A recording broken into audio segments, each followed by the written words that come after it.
Why, hello there, Blue Jays fans. I am your host, Craig Borden. Welcome to another episode of Jays Latest. We got a lot to talk about today because the Blue Jays actually put in what I'll call a full team effort against the Atlanta Braves yesterday. It was very encouraging to see that they played small ball, they hit home runs, they pitched well, and against a very good opposing pitcher in the Atlanta Braves and Spencer Schwellenbeck. So this was like I said, team victory. It was really great to see for the first time this season where I feel like they put all pieces of the facets of the game all into place. It was really encouraging to see. It's still odd to me that somehow they got 6 runs on 6 hits. That just shows that they were capitalizing fully when they could. They were able to hold the Atlanta Braves, who have beaten us up the previous game and looked very good doing it because, like I said, the Atlanta Braves beat up pretty efficiently on Easton Lucas on Tuesday night or Monday night. And here we are a day later, and what a difference a day makes because right now we had 2 home runs in this game, and we just got enough offense from a couple of key players, and it was nice to see for a change. And let's just dive into the offense part first because we finally hit some home runs, as I mentioned. The first one was off of Spencer Schwellenbeck in the fifth, which was a monster inning for the Toronto Blue Jays, which included the Alan Roden home run, which is his first of the year. And it was great to see him actually put the home run jacket on and get moving. Roden has been struggling a little bit in his last few games and whatnot. He has been talking about how he was having some trouble getting to the ball quickly, and he felt like he was being rushed at the plate, which means he's behind the ball a little bit. So as he's trying to do these adjustments at the major league level, and this is what I think is encouraging and why I love this kid playing for the Toronto Blue Jays, and what I really enjoyed watching from him playing in Buffalo and in the other parts of the Blue Jays minor leagues. 2 for 3 last night. Those adjustments paid off big, including, like I said, his first major league home run was a 2-run bomb, and it was not a subtle one. So it was very encouraging to see. I've all but good hopes for Alan Roden because I love the way he plays the game. He reminds me of some of the spark plug gentlemen that we've had on this team over the years. Strikes me as a Reed Johnson type if I'm, going to name drop anybody. So, on that note, it was nice to see him stay within himself last night, time the pitch perfectly, and just destroy it over the right field wall.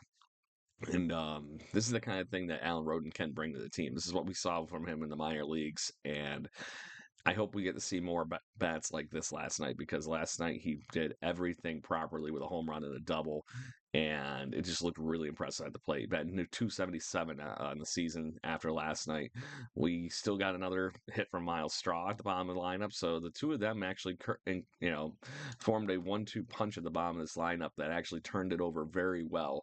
One of those that led to a Bo Bichette RBI double. There you go. And then we got to finally celebrate a Tony Taters in the dome.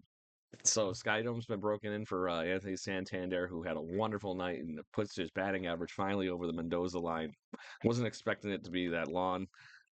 He's a notorious slow starter, but Santander went 2 for 4 last night with, like I mentioned, a home run, but he also had 3 RBIs, so he capitalized very efficiently where he could, and then the 3-run home run, like I mentioned, just boom, difference in a day, right? So the Blue Jays were able to score 5 in the fifth inning and knock Spencer Schwellenbeck out of this game with 4 2/3 of an inning, 6 earned runs. Ouch for a guy that had been cruising for his first 3 starts. He had actually only allowed 1 earned run in his first 3 starts. So the Blue Jays were able to, like I mentioned, just dive on it and crush him at the plate last night. So very encouraging. I did want to mention, like I said, about Alan Roden. I am very, very, very impressed with this kid. Those changes that I mentioned, most young players have a trouble adjusting to the game. And that's what I love about Alan Roden. So I just want to make sure we give him a couple of seconds here just to give him credit, period. Looks great. And he played great in the field, too. So that's even better. He's helping all around the ball. And let's get to the starting pitching because Kevin Gossman, if he could have literally two pitches back in this game, he would have gave up no runs. So another six strong innings, but giving up a home run to Austin Riley and Matt Olson, the two thumpers in the Braves lineup. It was a great night for Kevin Gossman. Literally, those two pitches are the only blemishes. Did not walk anybody. Had six strikeouts. Just a stellar outing for Kevin Gossman, a gentleman that obviously has been one of our aces over the years. Looked very good the other day and just cruised for most of this game, baffling some of the more efficient players in the Braves lineup. So the split is splitting. That's all I gotta say.